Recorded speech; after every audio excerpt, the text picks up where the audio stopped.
இந்த 11வது வினாவில் ஒரு சொல் மாறுபட அந்த வினாவின் விடையும் மாறுபடும் என்பதை கவனிங்கோ.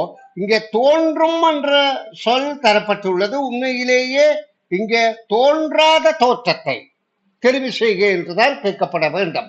இது தோன்றும் என்றது, ஆனால் தோன்றாத தோற்றம் தான் விடையாக வருதல் வேண்டும். இப்ப பாருங்கோ, இதுல தோன்றும் தோற்றம் என்றால் இந்த அட்டக்கீழன் 4ஆக மடிக்கப்பட்டு இந்த ஆங்கில எழுத்து இங்கே எழுதப்பட்டிருந்தால் இதன் பிம்பத்தோற்றம் எப்படி இருக்கும்? பிம்பம் என்பது இப்படியாக இருக்கும். தலைகீழ் என்பது எப்படி இருக்கும்? தலைகீழ் என்பது மேல கீழே மாறி இருக்கும். அப்ப 2வது விடை பொருத்தமாக இருக்கின்றது, தோன்றும் தோற்றம்.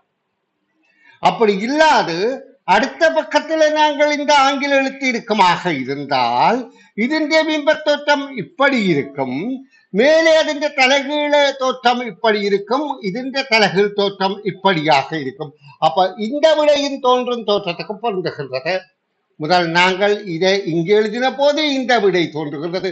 அப்ப இந்த கேள்விக்கு தோன்றாத தோற்றம் என்பது இந்த விடை என்பதை கவனத்தில் கொள்ளுங்கள்.